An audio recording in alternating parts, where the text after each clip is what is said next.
Oi, pessoas! Vamos chegando pra gente começar esse nosso primeiro encontro. Oi, Jack Boy! Oi, Isabela! Oi, Alicia!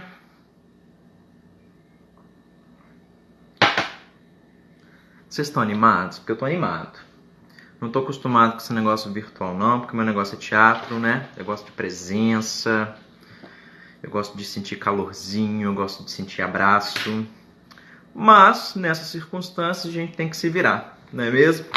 A gente tem que dar nosso jeito. Oi, Tássia. Oi, Mônica. Quanta gente linda. Oi, Bruno Psi. Que inclusive tá aqui atrás, entendeu? Mas a gente faz essa relação virtual aí acontecer nesse momento. Preparei um conteúdo para vocês sobre o corpo do ator, né? É isso que a gente prometeu. Então é isso que a gente vai cumprir. Meu material tá todo espalhado aqui. Antes da galera entrar, deixa eu mostrar para vocês como é que tá aqui, ó. Eu tenho folha, muita escrita, um monte de anotação. Parece um caos, mas eu prometo para vocês que não é um caos. Que isso aqui tem um fio da meada. Muitas anotações, foi bom poder visitar minha estante de novo, né? Dei para dar uma organizada. Para quem não sabe, acabei de mudar também, então estou na casa nova. E aí tive a oportunidade de encaixotar os meus livros todos e botar eles na estante. Então nesse momento, né, de isolamento, foi muito legal ter essa oportunidade de organizar tudo bonitinho. Então isso também me deu uma memória assim, bibliográfica dos livros que eu tenho, dos livros que eu emprestei, daqueles que desapareceram. Então foi legal também poder organizar os estudos a partir desse momento, né, dessa oportunidade. Então vamos chegando. Eu vou deixar, né, sempre aberto aqui os comentários para eu poder ver perguntas que vocês possam fazer relativas também ao conteúdo. Então surge a possibilidade de perguntar como as nossas aulas. Pode interromper aí e perguntar. À medida que eu for lendo, eu vou dando retorno para vocês daquilo que eu conseguir responder. Se as perguntas ficarem sem resposta, eu prometo que eu vou procurar saber para vocês. Tá bom? Então eu acho que a gente pode começar, né? Até porque para todos esse material ele vai ficar disponível, tá bom? A gente vai depois baixar essa live, salvar e ela vai ficar disponível no nosso YouTube, tá? A Sala de Giz tem um canal e a gente vai deixar todas essas lives que a gente for produzindo de aulas, né? As minhas e as do Bruno Chiossa, vão ficar disponíveis lá no YouTube. Já tem lá o Circo no Sótão, que é o nosso espetáculo de circo-teatro, parceria com o Lucas do Circo Elvira, um xodozinho nosso. Aquele espetáculo ele já está disponível, vocês podem assistir. Avisando, né, que quem está assistindo o Circo no Sótão, a gente também vai colocar Tempo de Afogar Dois Cavalos, que é um espetáculo que a gente criou com o nosso núcleo de formação, a partir de um projeto da Lei Murilo Mendes, do ano de 2015, com um grupo de atores pesquisadores. A gente gerou esse resultado, que a maioria de vocês deve ter assistido, muitos de vocês participam do elenco, que é o Tempo de Afogar Dois Cavalos. Ele também vai entrar lá no YouTube. Outro recadinho também, antes de começar o conteúdo, é que a gente está com uma plataforma de financiamento coletivo na internet para nos apoiar aí nesse momento adverso, né? Então a gente está no Apoia-se, apoia.se.com/sala de giz. Esse link está disponível aqui no nosso Instagram, tá bom? Então vamos começar. Eu acho que a gente já tem uma galerinha boa aí de interessados. Então a gente vai falar sobre corpo do ator, né? Por que falar sobre corpo do ator? Por que escolhemos isso? Naturalmente a gente tem uma compreensão do teatro, quando eu digo a gente da Sala de Giz, né?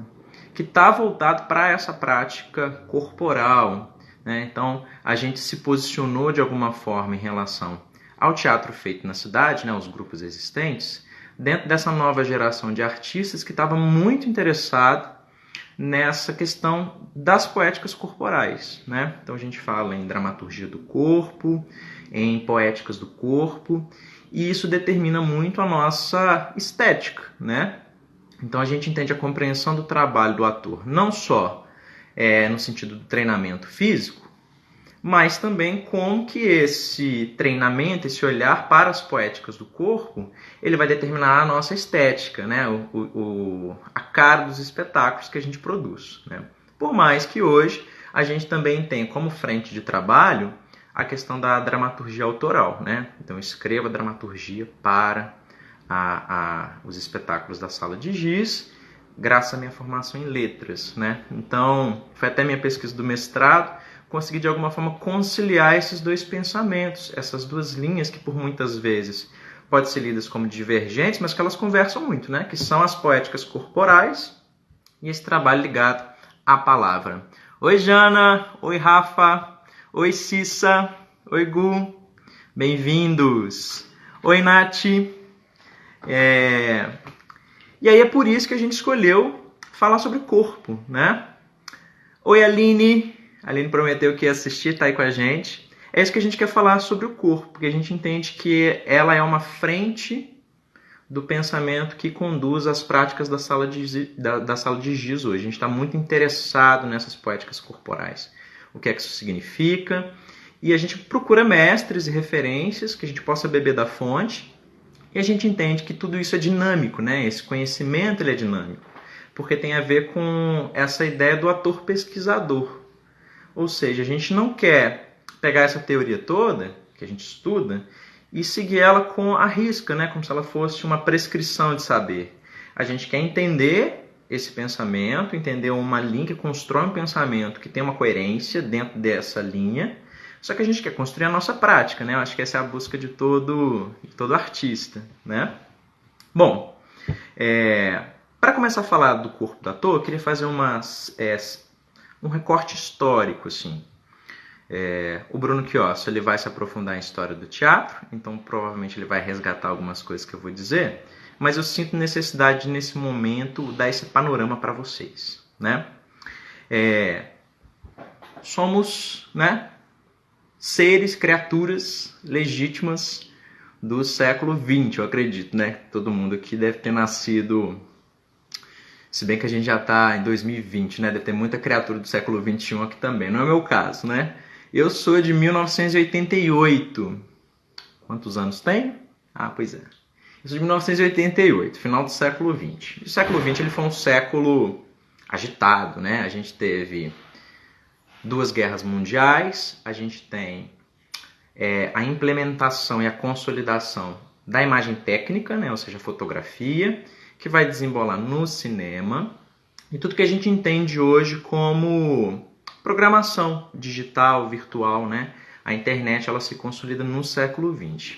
Então, o século XX ele vai fazer uma mudança de paradigma na nossa percepção do mundo, né? Como a gente vê o mundo, porque agora a gente passa a estar mediado por essa imagem técnica, né? A gente passa a estar mediado por isso, que é a oportunidade de eu estar num momento de reclusão, por uma conta de uma pandemia, que é uma loucura a gente pensar nisso, né? Eu posso estar mediado com vocês por essa virtualidade, né? Então, isso é uma coisa que se construiu e se estabeleceu no século XX, né? Isso que eu estou querendo trazer para vocês. E nós somos filhos, né, desse século XX, alguns de vocês aí com menos de 20 anos, do século XXI. Se a gente volta um pouco antes, a gente vai entender por que o século XX ele é tão emblemático, né? Porque aconteceu tanta revolução, vamos pensar assim, né? No século XX em termos científicos, filosóficos e artísticos, né? Então a gente vai voltar no século anterior e vai ficar ali no finalzinho do século XIX, né? Como nasce nesse nascedouro do século XX, esse nascedouro desse terreno para se pensar o século XX. O final do século XIX ele vai ser marcado pelo que a gente vai chamar de crise hermenêutica, ou crise da interpretação. Significa que tudo que se construiu no período antes, correspondente à modernidade, e eu vou citar a modernidade como esse período da autonomia da razão, ou seja, a modernidade significa o período, isso no Ocidente, né? É importante destacar que eu estou falando do Ocidente, como que a razão ela vai determinar muito o nosso modo de olhar para o mundo, né? Então a modernidade ela vai começar lá atrás com Descartes, sabe aquele filósofo que fala penso, logo existo? Então, esse penso do penso, logo existo dele é o que marca isso que eu estou chamando de modernidade, né? Então o projeto da modernidade ele vai se consolidar com a Revolução Industrial e vai determinar o surgimento e a consolidação do capitalismo, entende? Então a modernidade ela vai fechar. Alguns teóricos dizem que não, essa modernidade, esse conceito pode ser um pouquinho complicado, mas assim, eu estou trazendo para vocês que existe uma espécie de fechamento da modernidade no final do século XIX, que diz, contra essa ideia do penso, logo existo, que a gente não só pensa, a gente pode fazer outras coisas com esse corpo que nos compõe, entende? Então, essa crise do pensamento vai resgatar para nós uma relação com a materialidade, uma relação com o nosso corpo, né? Então o corpo volta com muita força nessa crise do pensamento, porque a gente vai entender que se por um lado, que é muito cartesiano, né, o corpo estava separado da mente, um olhar de volta para esse corpo vai mostrar justamente que ele é muito mais amplo, né? Então é um corpo que é racional? Sim, mas ele também vai ser emocional, sensorial e intuitivo, né?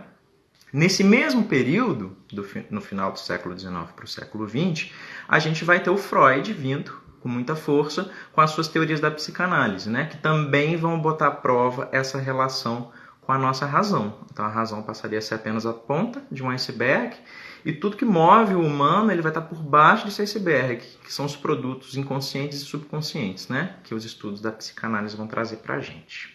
Bom, até aqui falei bastante, né? Eu vou procurar falar mais devagar, talvez. Se vocês tiverem perguntas, coloquem aqui que a gente já vai comentando sobre isso. Então, essa crise do final do século XIX para o século XX, ela vai fazer uma revolução que é científica, filosófica e que também é artística. É aí que nos interessa.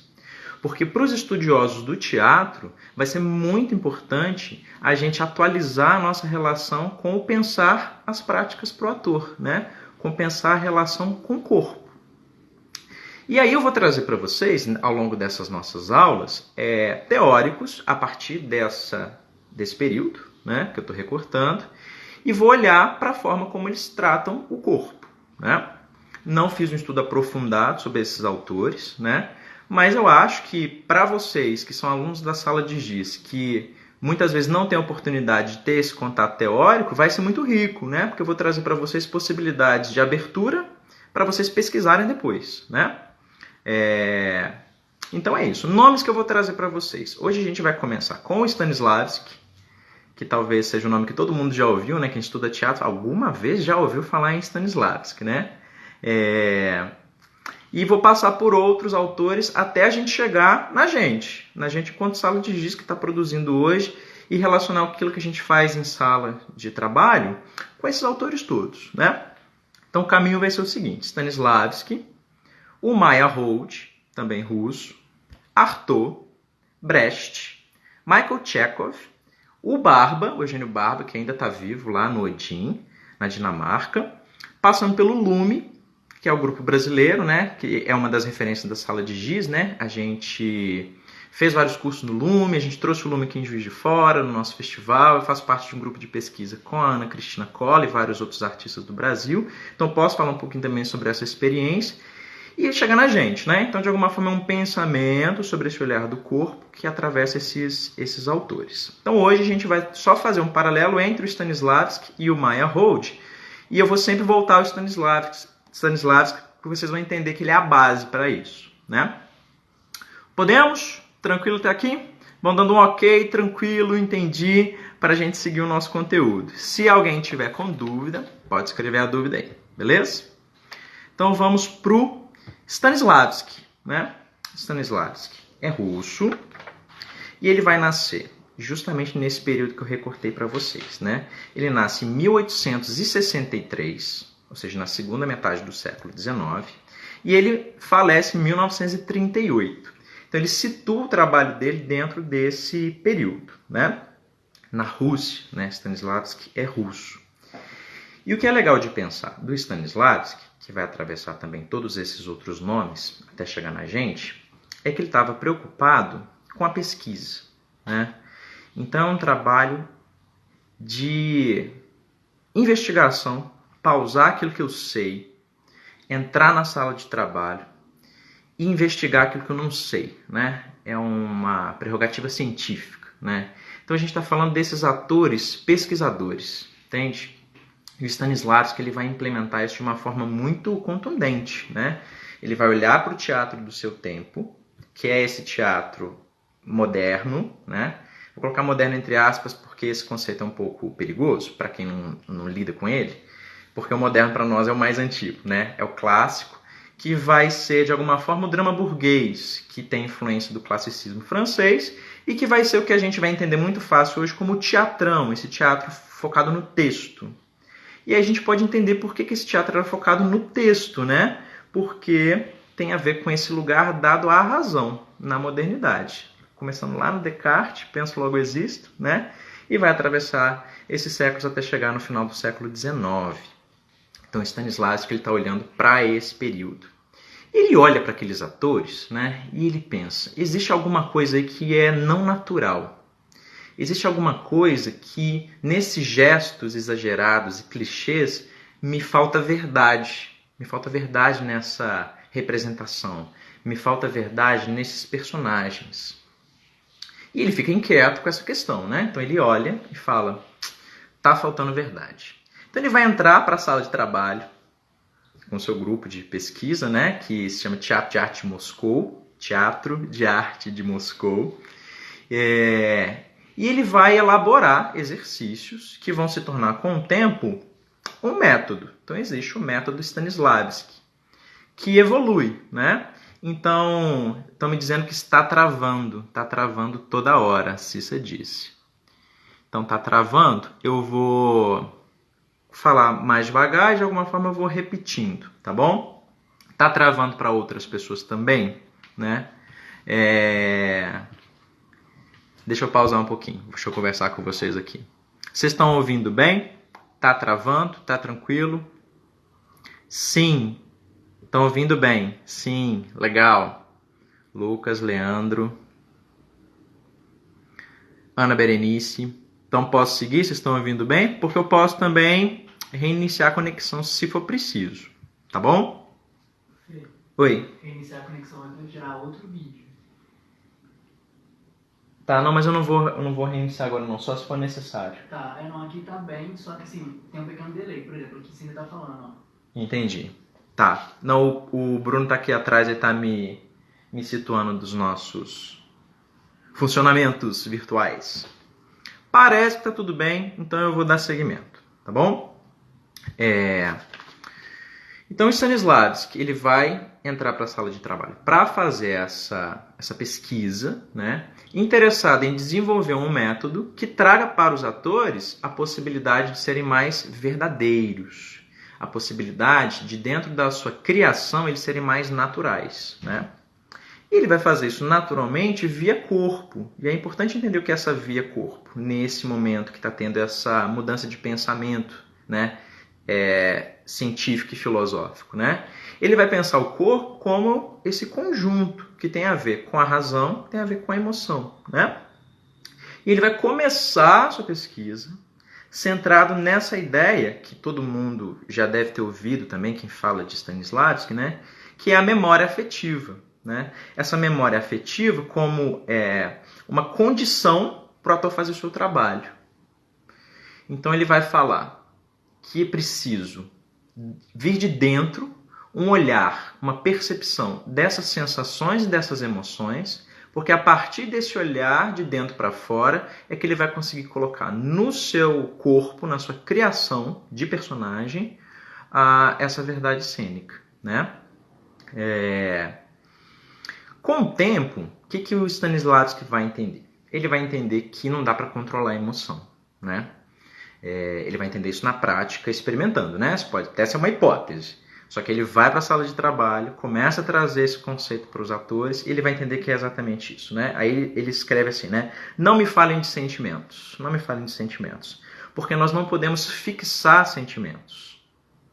Então, se a gente não pode controlar o sentimento e fixar ele, o que resta? Resta alguma coisa relacionada ao corpo, né? Resta alguma coisa objetiva que a gente consegue fixar. O que é isso? É a ação, né? É a ação. Então ele vai ser aquele que vai trazer para nós, pela primeira vez, um conceito que vai ser usado ao longo de todos esses outros autores também de alguma forma, né? Contrapondo, legitimando, criticando, que é o conceito de ação física, né? Então anotem isso daí. Palavras-chave para o Stanislavski. Memória emotiva e ação física, né? Então ele vai ter um primeiro momento, que é um momento de olhar para essa emoção, né? Essa emoção como uma condição para o ator fazer o seu trabalho. Num segundo momento, ele vai... Estão dizendo aqui para mim, né? Que está travando um pouco, que o áudio está ótimo. Está tranquilo, mas está travando. Sim. Está travando desde o início da transmissão. O áudio está ótimo. Tá tranquilo por aqui. Se o áudio tá bom, eu fico feliz, porque o importante mesmo, eu acho, é o que vocês vão escutar, né? É uma pena, né? Vocês não vão ficar vendo muito bem o meu rostinho, que ele vai ficar aí pixelizado, mas tudo bem, né? É a vida. Se o áudio tá ótimo, como vocês estão colocando, vou seguir, tá bom? Vou dar seguimento. Então a gente vai ter dois momentos de Stanislavski, né? Eu acho que é isso que eu estou dizendo. Um momento em que ele olha para essa possibilidade de entender a emoção e o ator resgatar a sua memória afetiva para estar dentro do trabalho, né? Aí como é isso? Ele entende muito claramente a distinção do ator para o personagem. É importante dizer isso porque outros autores, e até nós mesmos, vão começar a questionar esse conceito de personagem, né? Hoje, na contemporaneidade, a ideia de personagem ela já está mais em crise, vamos dizer assim, né? Para o Stanislavski, não, está resolvido. Ele está fazendo isso para a construção de um personagem, que é uma outra coisa diferente desse eu ator, né? Então ele vai ter um livro, está aqui na minha mão, que chama Construção do Personagem. Então não temos dúvida. Então o personagem ele está dentro de um contexto, dentro de uma narrativa que já está pré-estabelecida, em grande parte, ali no início do seu trabalho, justamente pelos autores que já estão consagrados, e especialmente um autor do seu tempo, que é o Chekhov, né? O Anton Chekhov. E aí por que o Anton Chekhov? É legal, vamos caminhar com a nossa discussão. Porque os textos do Chekhov, nesse período, vão trazer uma característica que para a pesquisa do Stanislavski vai ser muito legal. Porque a ideia de ação dramática dentro dos textos do Chekhov, né, dentro da dramaturgia do Chekhov, ela vai estar marcada por um plano externo em que os eventos narrativos eles parecem não desencadear ações. Então parece que tudo está um pouco parado nos textos do Chekhov e que as coisas que os personagens estão dizendo não estão movendo a ação. Só que por trás existe um outro panorama, não explícito na dramaturgia do Chekhov, então está implícito, entra como uma espécie de subtexto, tem uma tensão que vai se acumulando.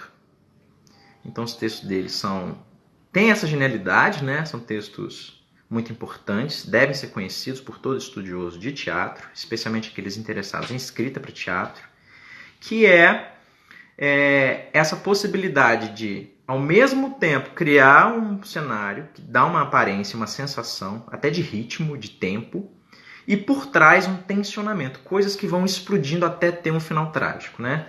Talvez o texto mais célebre do Anton Chekhov, Michael Chekhov é o outro teórico, depois eu vou explicar sobre ele. Do Anton Chekhov é a Gaivota, né? A Gaivota. A gente vai ter momentos específicos para eu poder me aprofundar na dramaturgia, mas vamos voltar ao Stanislavski, né? O Stanislavski, ele monta os textos do Chekhov, né? E ele vai entender que existe uma potencialidade nesses personagens que parecem não estar agindo no Chekhov. Porque o trabalho do ator, ele vai estar muito precioso em construir essa ação física como esse movimento que é o impulso de dentro para fora. Entendem? Isso é muito precioso. Então ele vai fazer esse estudo e vai criar, dentro do seu método, alguns exercícios, né? E alguns conceitos. Por exemplo, separar no texto teatral, dramatúrgico, isso a gente pode aplicar em qualquer texto, por exemplo. Com os meninos, quando a gente estava montando Hamlet, né? A última montagem da sala, eu usei um pouquinho isso, né? Sem explicitar para eles que era essa a teoria. A gente separar as unidades do texto por personagens. Então eu pego um personagem, por exemplo, o Hamlet, entendo todas as cenas que o Hamlet está presente e separo as cenas por unidades e dou um substantivo para essa unidade. Entende? Por outro lado, a gente também entende os objetivos desse personagem. E esses objetivos que vão se atualizando. Existe um objetivo maior, que é a vontade do personagem principal dentro da ação dramática, e objetivos secundários, que podem estar variando de acordo com as unidades. E aí, a partir desse objetivo muito claro, você vai criando uma ação interna. Né? A ação física é isso. A ação física não é ficar fazendo coisas. A ação física é se conectar a um objetivo muito claro, dentro de um contexto, dentro daquilo que o Stanislavski vai chamar de circunstâncias dadas, e a gente vai criar o nosso personagem a partir daquilo que a gente leu e definiu. Então isso é muito importante, por quê? Porque se eu faço a escolha de que o meu personagem, em determinado momento, ele tem um objetivo que não é o que está claro no texto, eu posso ter uma construção desse personagem que não satisfaz a minha proposta. Entende? Por exemplo, no Hamlet, existe uma cena muito pontual, panorama do Hamlet, né? Hamlet é um príncipe. O pai faleceu. O fantasma do pai que faleceu aparece e diz a Hamlet: meu filho, quem me matou foi o seu tio, que agora é o atual rei da Dinamarca. O seu tio que casou com a minha esposa, sua mãe. Né? Então você, meu filho, deve me vingar. Deve me vingar e vingar matando o seu tio. Né? Então o objetivo geral do Hamlet é vingar a morte do pai. Né? É voltar à vingança contra o tio. E existe uma cena em que o Hamlet ele tem a oportunidade de matar o tio. O Cláudio está lá rezando, perturbado porque ele acabou de ser exposto por um espetáculo dentro do espetáculo, uma peça dentro da peça, em que o Hamlet mostra uma cena análoga, né? Uma cena que mostra dentro da peça um irmão matando o outro e tomando o trono. Né? Existe isso, a morte, né? desse rei.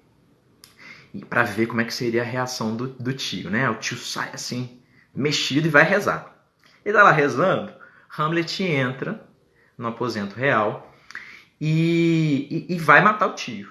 Aí ele hesita a matar o tio, ele fala, não vou matar agora. E ele justifica. Se a gente, na análise stanislavskiana, entende que o Hamlet, que estava lá para matar, deixa de matar o tio porque ele não quer matar o tio, entende? Não, eu li isso porque isso está dando o texto é esse. Hamlet vai matar, Hamlet não mata. Então eu leio de fora, né? O Hamlet não quer mais matar o tio. O Hamlet desistiu de matar o tio. O Hamlet perdoou o tio. Seriam leituras possíveis desse gesto, né? Dessa ação. Porém, se a gente faz essa leitura, ela vai contra o texto. Porque o Hamlet só hesita matar o tio, porque ele fala, se eu mato ele agora enquanto ele reza, ele vai para o paraíso. E eu não quero que ele vá para o paraíso, porque ele quer se vingar mesmo, ele quer que o tio vá para onde? Vá para o inferno, né? Vá para lá mesmo, né? Para o quinto dos infernos. Então, esse gesto de hesitar, ele não pode estar carregado dessa leitura superficial, vocês entendem? Ele tem que estar carregado de uma outra leitura, que é dada pelo texto, entende? Essas circunstâncias são dadas pelo texto. Um ator que vai interpretar o Hamlet, que nesse momento lê equivocadamente, pode criar a sua ação física de um modo que não vá fazer com que o público leia isso, entende? Então, o Stanislavski é muito claro em criar essas ações, fazendo uma análise, uma leitura desse texto com um jeito bem rigoroso, né? Eu acho que está claro, eu vou seguir. Isso não quer dizer que, entendendo contemporaneidade, a obra aberta, né? Me disseram até que fizeram agora o filme da Ofélia, né?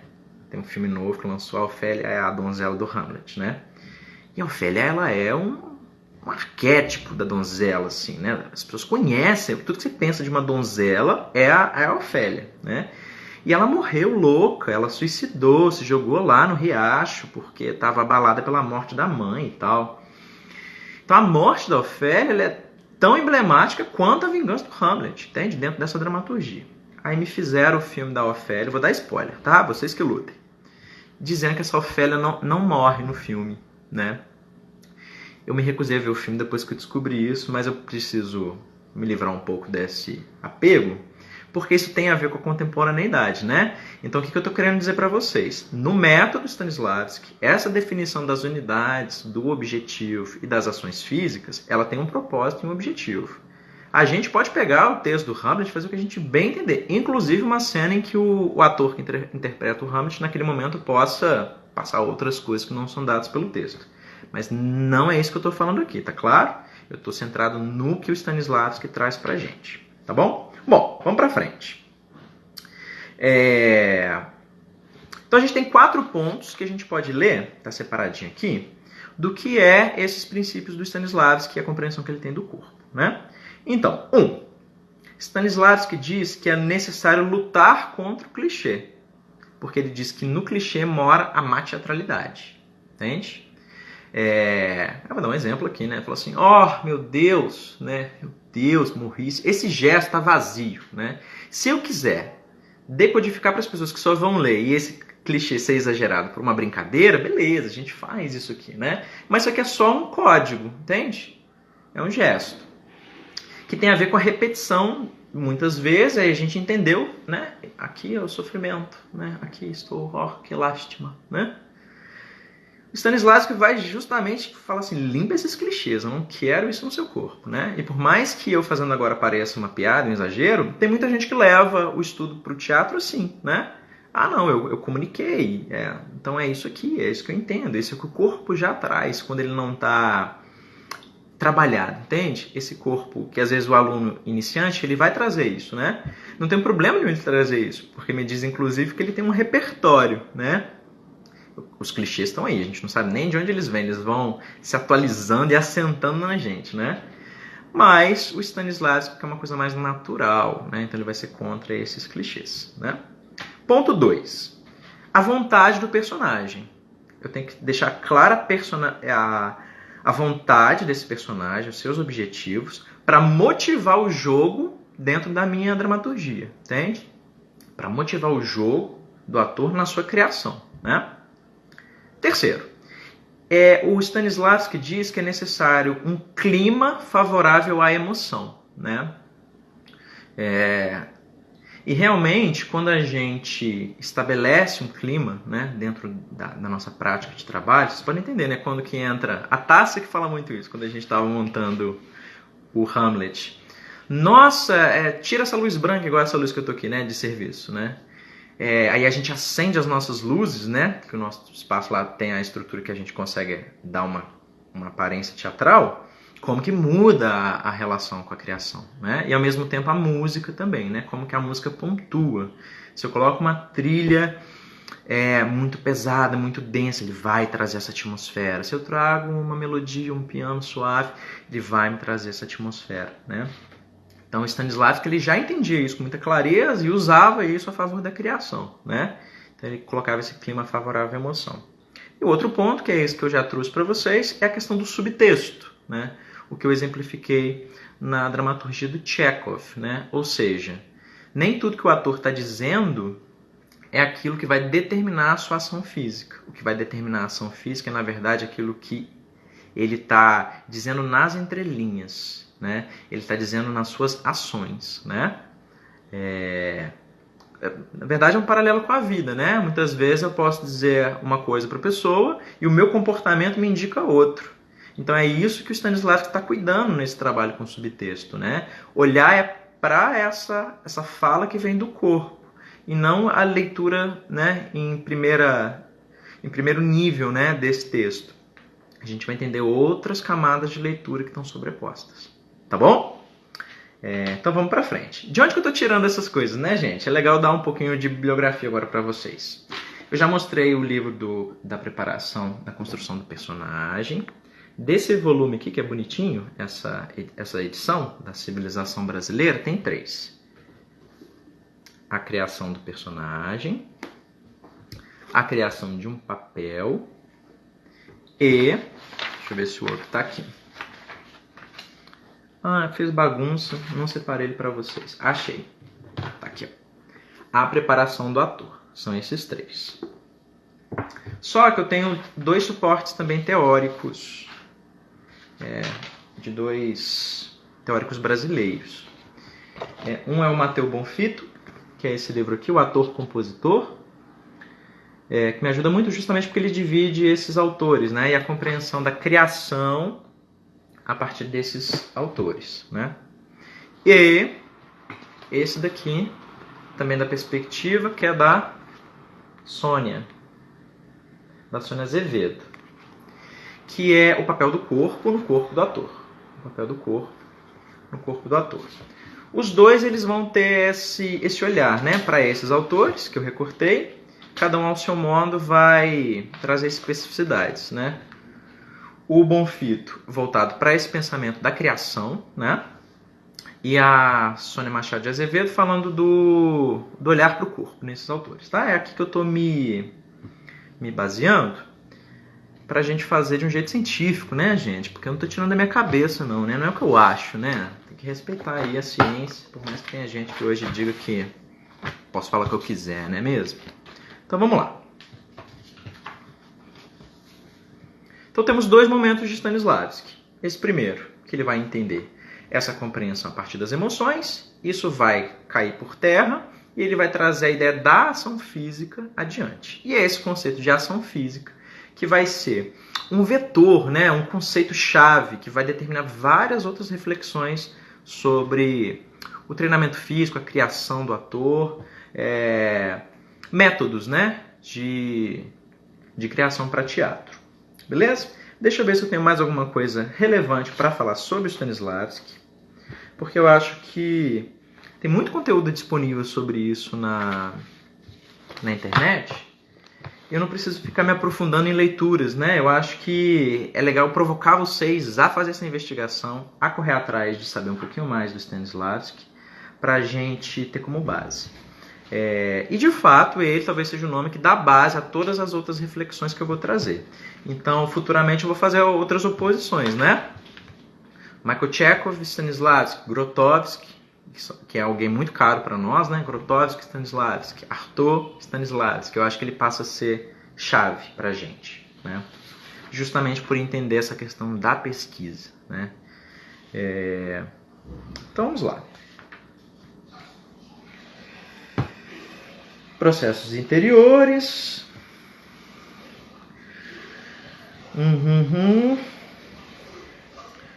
Memória física. Tá, eu acho que de Stanislavski estamos bem. Estamos bem de Stanislavski, galera? Alguém quer fazer alguma pergunta?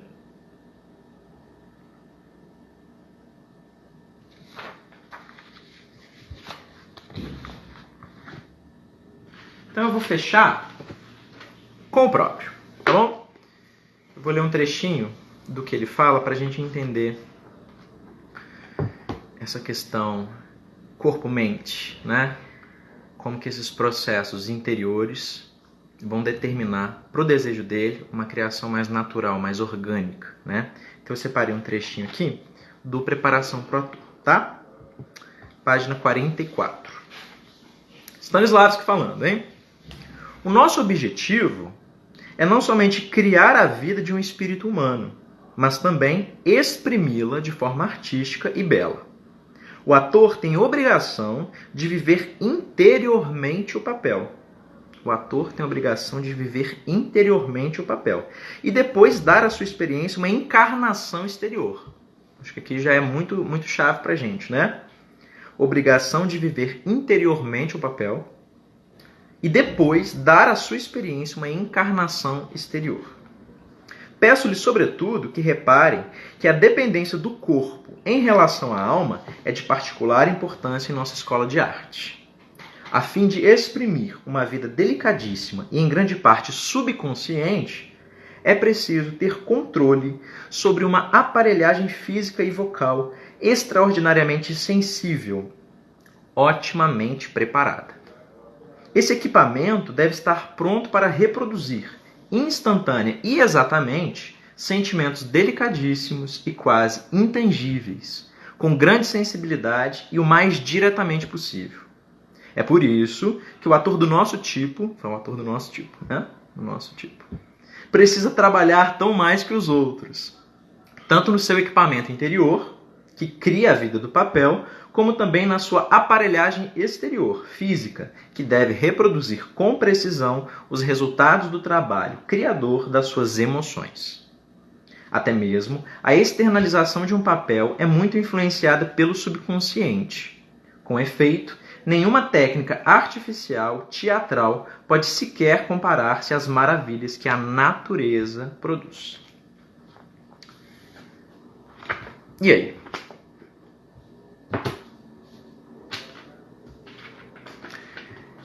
Vou deixar aberto também lá no nosso grupo do WhatsApp, né? As possibilidades de vocês trazerem questionamentos, né? Tanto agora quanto futuramente, sobre qualquer uma dessas coisas que forem ditas, né? Pontos para a gente aprofundar, pontos que podem ficar em dúvida, ou até discordâncias, né? Não, falou bobagem aí, né? Eu acho que a gente está muito aberto a tudo isso. Comentando um pouco essa leitura que eu fiz agora, eu acho que fica claro para a gente que a compreensão de treinamento do Stanislavski e essa novidade em relação a trazer para o ator a oportunidade de tirar, afastar de si tudo que é artificial e procurar algo natural, passa pelo corpo em treinamento, né? Então, ele botava a galera para dançar, para fazer acrobacia, para fazer esgrima, porque ele entendia não que o corpo precisaria codificar essas técnicas, mas precisaria de um corpo disponível, né? Um corpo que se entende preparado. Para quê? Não para uma plasticidade apenas superficial, né? Mas que de alguma forma nessa plasticidade pudesse ter a potencialidade disso que acontece dentro poder sair. Então é alimento que está dentro, alimenta essa minha vida interior, para, junto com a possibilidade de um corpo treinado, um corpo disponível, eu agir, né? Então eu acho que é isso. Ficamos aí com o nosso mestre Stanislavski e vamos passar agora para o nosso novo autor. Oi? Quanto tempo tem de live? Que horas são agora? 15 para 7. Então eu tenho aí 15 minutos para a gente falar sobre Meyerhold, porque a live cai quando dá 1 hora, né? Então aqui a produção está aqui no ponto, me dando essa informação fundamental. Bom, Meyerhold também russo. O Meyerhold, ele vai ter contato com o Stanislavski, muita gente vai ler um antagonismo entre os dois, né? Aconteceu mesmo umas tretas entre eles, entendeu? O Meyerhold participou do Teatro de Moscou durante um tempo, que é o grupo do Stanislavski, né? Ele fez, segundo aqui o Matteo Bonfito, 18 personagens dentro dos estudos do Stanislavski. Então ele era alguém que estava dentro do jogo, alguém que compreendia aquilo que o Stanislavski estava nos trazendo na prática, né? Arrisca no corpo, né? E ele vai começar a fazer estudos particulares a partir das ideias do Stanislavski, né? Então ele vai conectando agora aqui. Mas eu vou fechar mesmo porque tá acabando, né? Então a ideia é diminuir o tempo de resposta entre uma questão e outra, né? Ou seja, o tempo de resposta entre o pensamento e o movimento, entre o movimento e a palavra, entre a palavra e a emoção, entre o pensamento e a emoção, entende? Então o treinamento do Meyerhold, ele vai servir para que o ator, em qualquer estética, né, possa estar preparado para reagir, para responder, né? O que tem muito a ver com a questão também do Taylorismo, né, que era aquele estudo científico voltado para o gesto industrial, né? Ou seja, a gente economiza tempo, economiza energia para gerar resultados, né? Então o Meyerhold estava influenciado por isso. Queridos, vou fechar. Eu acho que preciso ganhar ainda a compreensão de como é esse dispositivo, mas eu acho que eu passei bastante conteúdo para vocês. Fiquem abertos aí às questões, podem colocar as questões, o que ficou em dúvida, o que a gente pode aprofundar. Na semana que vem eu vou trazer outros 2 autores, então a gente vai traçar paralelo entre tudo isso que a gente disse agora com o que vem pela frente e vamos construir esse caminho juntos, né? Então até lá vocês também vão me ajudando a aperfeiçoar essa relação aqui com esse dispositivo, tudo bem? Recadinhos. Quinta-feira, Bruno Quiossa vem com História do Teatro, né? Não percam, gratuito aqui. Amanhã, terça, a gente tem a oficina de dramaturgia com a Natália Caruso, lá do Rio de Janeiro. Então, os alunos que já estavam na turma com ela estão dentro desse dispositivo. Quem tiver interessado em se matricular para falar aí com a Natália amanhã, tá muito legal, é possível. E a gente está com a nossa campanha aí para vocês ajudarem a gente nesse momento de sufoco, né? Porque as contas precisam ser pagas. Então a gente está com o Apoia-se lá da Sala de Giz, que o link está aqui no Instagram, né? De repente fazer um autor por live, boa dica, Aline, né? Foi legal fazer esse paralelo entre um e o outro, mas às vezes eu posso realmente separar para justamente a gente também não confrontar tantos conceitos, né? Eu acho que é isso, estou bastante feliz com o encontro de vocês, muita gente que estava aí acompanhando, muitos amigos queridos. Oi, Nando! Que legal, gente, quanta gente linda. Josi, foi ótimo. Continue acompanhando a gente, é um prazer enorme estar aqui podendo dividir isso para vocês, também me ajuda a estudar e me organizar.